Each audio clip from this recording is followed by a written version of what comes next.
অনেকে বলছে junior M S Dhoni নাকি আমাদের মাঝে পৌঁছে গেছে।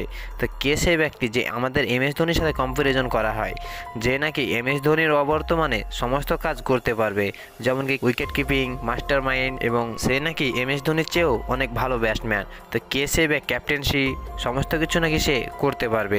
চলুন আমরা জেনে আসি এই কথাটার ভিতর কতটা সত্যি আছে, এবারই খোলাখুলি পরিষ্কার হয়ে যাবে। সেটি জানার আগে তুমি যদি এম এস ধোনির ফ্যান হয়ে থাকো তো ভিডিওটিকে লাইক করে চ্যানেলটিকে সাবস্ক্রাইব করে দিবে, পাশে থাকা বেল আইকনটি বাজিয়ে দিবে এই ধরনের ভিডিওর নোটিফিকেশনটি সবার আগে পেতে। তো যাকে নিয়ে এত চর্চা তার নাম হলো রিঙ্কু সিং।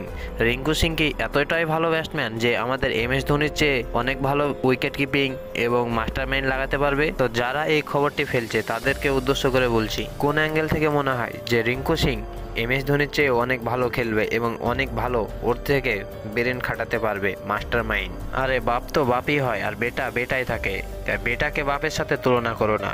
আর আমার দর্শক বন্ধুরা তোমাদেরকে বলছি, এটা কি ঠিক যে রিঙ্কু সিং এম এস ধোনির থেকে ভালো খেলতে পারবে? সেটা তোমরা কমেন্টে বলো।